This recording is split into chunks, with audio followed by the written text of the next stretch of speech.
Last night, we had the first presidential debate between former President Donald Trump and President Joe Biden. A lot of Democrats are dismayed by President Biden's performance. What's your reaction? Yeah, I've heard some of that. I'm not panicking. I must say. I think he didn't have his best night for sure. The State of the Union speech that he gave was fantastic. I was with him in Philadelphia a couple weeks ago. He was great there, and I've seen him at the rally today that's been televised, and he looks like he's back on his game. But there's a lot more campaign to come, and I think the other part of this that's positive for us was that.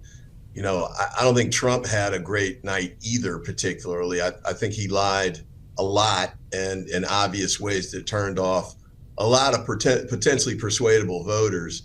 And certainly the double haters weren't going to be drawn to him based on what he did and said last night either. So, I think we've got a long ways to go. We got a lot of work to do, but we're definitely still in a position to win this race. Can you shine more light on that? Because it is something that we're told constantly, that President Biden is a lot better behind closed doors.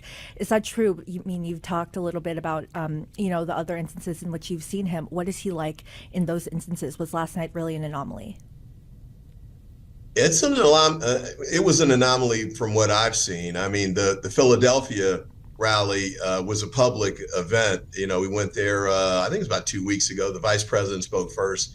He spoke second. A few thousand people there, mainly a younger crowd. He did a great job with it.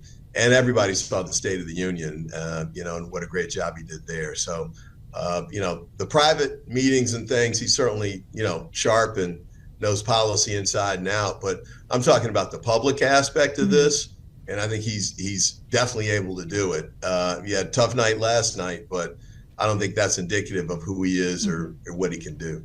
So Rep. Jim Clyburn, among other Democrats, are saying, they plan to speak with Biden today, tell him to stay the course. So I'm assuming you agree with this sentiment coming from top Democrats. Oh, yeah.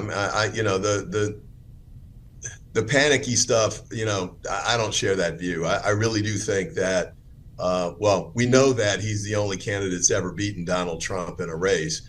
I guess Donald Trump doesn't agree with that, but we all know that Joe Biden won fair and square in 2020, and he can do it again in 2024. We got a lot of work to do as far as the campaign goes. I think he's, had a lot of positive developments with the economy. Unemployment being down, inflation went up, but it's coming back down. There's a lot of positive factors. But I think we have to do more to explain to individual voters how they're personally benefiting from the policies he's put in place to really make a difference there.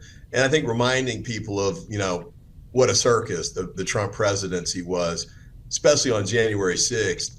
And the lies he told about January 6th last night were astonishing. But everybody saw that. They remember what it looks like, and they know for themselves that. Those people weren't tourists. They weren't invited in. We had officers that died that night. It was a big blow against democracy. Fortunately, the nation survived it, but I don't think we should give him a second shot.